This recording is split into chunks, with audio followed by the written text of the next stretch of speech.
Au Moyen-Orient, la situation semble avoir changé du tout au tout, très rapidement.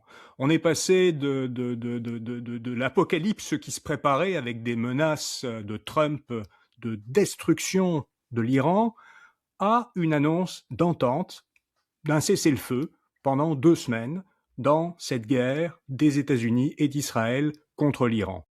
On en parle avec notre collaborateur Patrick White, ancien journaliste et professeur de journalisme, qui est notre collaborateur pour cet épisode éclairage du balado Info Bref. Patrick, en quelques mots, peux-tu nous faire le point sur la situation au Moyen-Orient alors qu'on enregistre cette conversation le mercredi 8 avril en milieu de journée? Alors, un cessez-le-feu de 2 semaines entre les États-Unis, Israël et l'Iran. Donc, on promet pour le moment, pour les 14 prochains jours, pas d'attaque entre les pays. Et la réouverture, tranquillement, pas vite, donc du détroit d'Ormuz pour la journée du 8 avril. Il y a déjà au moins un bateau qui est passé. Mais malheureusement, le détroit est désormais payant, ce qui n'était pas le cas avant le début de la guerre. Donc, il y a un enjeu économique qui se profile, mais globalement, c'est qu'on met sur pause les menaces de destruction totale de l'Iran. Monsieur Trump, dans les réseaux sociaux, a parlé d'une destruction totale de la civilisation de l'Iran, ce qui laissait entendre possiblement l'usage de l'arme nucléaire. Et ça a été dénoncé dans les derniers jours. On y reviendra, mais essentiellement, on calme le jeu pendant 2 semaines pour tenter d'avoir un règlement négocié dans les prochaines semaines, un règlement de paix pour mettre cette guerre au Moyen-Orient derrière nous. Mais on parlera du Liban plus tard. Là, c'est loin d'être réglé dans le cas du Liban qui est attaqué plus que jamais par Israël. C'est un nouveau donc terrain de guerre, évidemment, qui se profile, alors que du côté de l'Iran, ben, ça devrait être tranquille malgré une intrusion de drones israélienne qui a été dénoncée le 8 avril. Alors on comprend que il y a une base d'entente. Heu, on comprend que l'entente n'est pas très détaillée, qu'il reste beaucoup de choses à fignoler et de toute façon, il s'agit pour l'instant juste d'un cessez-le-feu, donc quelque chose de temporaire. Mais quand même, il y a une base d'entente, et alors, qu'est-ce que l'Iran a pu faire pour amadouer ainsi Donald Trump? Comment est-ce que l'Iran a joué ses cartes? Ben, l'Iran est très, très ferme. L'Iran négocie avec les États-Unis via le Pakistan et la Chine, qui sont extrêmement actifs et ont déposé à au moins 2 reprises des plans détaillés en 10 points de cessez-le-feu. Donc, la voie diplomatique à travers d'autres pays, on ne parle pas directement aux Américains et surtout, on reste debout, on demande aux citoyens d'être autour de ce qui devait être détruit, les centrales électriques, les chargements pétroliers, tout ce qui était comme infrastructure critique. Donc, on a impliqué la population là-dedans et on a dit à M. Trump, faites ce que vous voulez. Nous, on va attaquer tous les intérêts américains au Moyen-Orient, peut-être même aux États-Unis. Et on a continué également à attaquer dans les derniers jours les infrastructures énergétiques en Arabie saoudite et tous les pays alliés au Moyen-Orient, alliés aux États-Unis. Donc, on voit quand même que le ton ferme de l'Iran demeure. Également en Iran, ben, on contrôle la population à 40 jours d'affilée,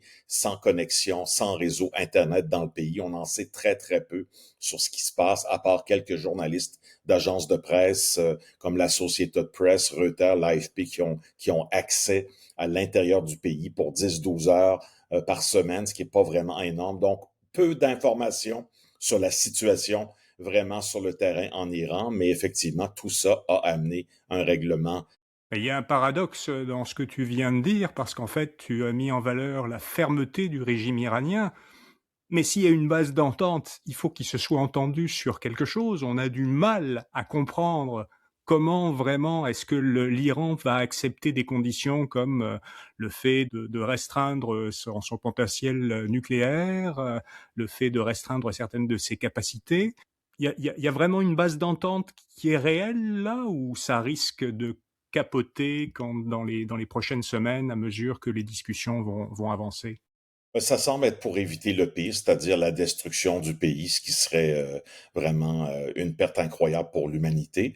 On a vu les réactions extrêmement outrées aux États-Unis, Le pape s'en est mêlé, Mark Carney qui a dénoncé l'attitude du président Trump, M. Macron, l'Espagne également. Il y a eu un tollé du côté américain, en particulier du côté des démocrates, qui commencent à envisager d'invoquer le 25e amendement de la Constitution américaine, ce qui est la mauvaise santé mentale du président, ce que eux prétendent. Donc, les commentaires vraiment déplacés du président Trump le jour de Pâques et les menaces de destruction totale du pays qui pourraient être assimilées à un potentiel crime de guerre annoncé avant les faits, ben, il y a des pertes d'appui de M. Trump du côté des MAGA. Il a été lâché par Tucker Carlson, ancien animateur vedette de Fox News. M. Carlson a lâché M. Trump officiellement. Et dans les rangs MAGA, on s'inquiète énormément pour l'impact de la guerre en Iran sur les élections de mi-mandat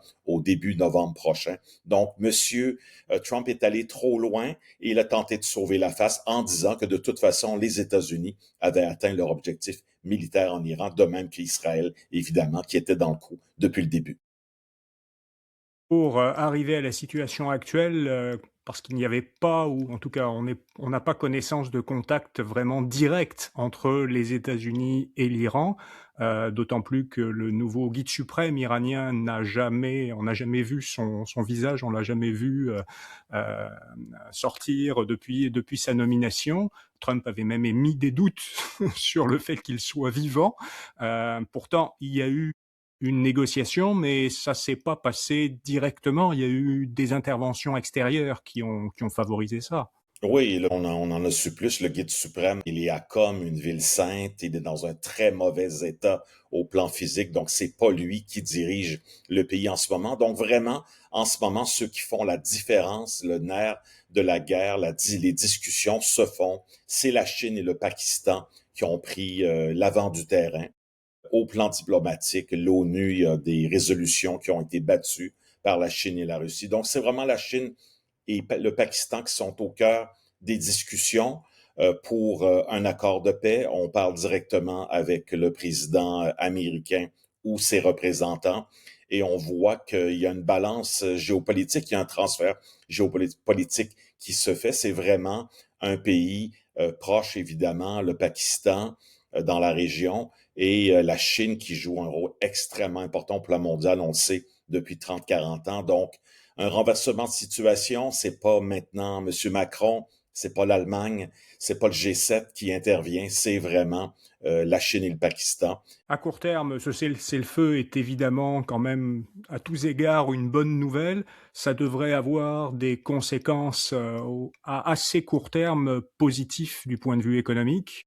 Ouais, ben le prix du pétrole hein, qui est retombé en dessous de 100 dollars le baril mercredi le 8 avril. Donc on peut rapidement penser à une baisse des prix à la pompe en dessous de 2 dollars au Québec et ailleurs dans le monde. Les taux hypothécaires qui devraient baisser également. Ça a monté depuis 3-4 semaines depuis le début de la guerre. C'est un enjeu réel. Donc, ça pourrait ralentir l'inflation. Et le plus gros impact en date du mercredi 8 avril, c'est vraiment une hausse des bourses entre 2 et 5 5 à Paris, 2 en Amérique du Nord. Donc, les gens récupèrent leurs billes dans leur REER, dans leurs investissements, dans leurs fonds boursiers. Et à la pompe, bien évidemment, le prix de l'essence a amené beaucoup de gens à se retourner vers les voitures électriques et ça va peut-être continuer comme tendance lourde pour les prochaines semaines, les prochains mois. Merci Patrick, on te retrouve mercredi prochain 15 avril avant 16 heures ou plus tard dans le flux du balado InfoBref et dans la chaîne YouTube d'InfoBref pour un prochain éclairage politique. Si vous nous regardez sur YouTube, abonnez-vous à la chaîne d'InfoBref pour ne pas manquer nos prochains éclairages, l'éclairage politique et l'éclairage affaires. Et sinon, InfoBref vous donne rendez-vous tous les matins avec InfoBref Matin. C'est d'abord une infolettre qui vous résume en 5 minutes l'essentiel des nouvelles chaque matin. Et c'est aussi dans le balado la version audio d'InfoBref Matin. Vous trouverez les liens dans les notes de cet épisode. Vous trouverez aussi le lien vers l'infolettre quotidienne de Patrick White qui couvre l'actualité des médias. Merci beaucoup. À très bientôt.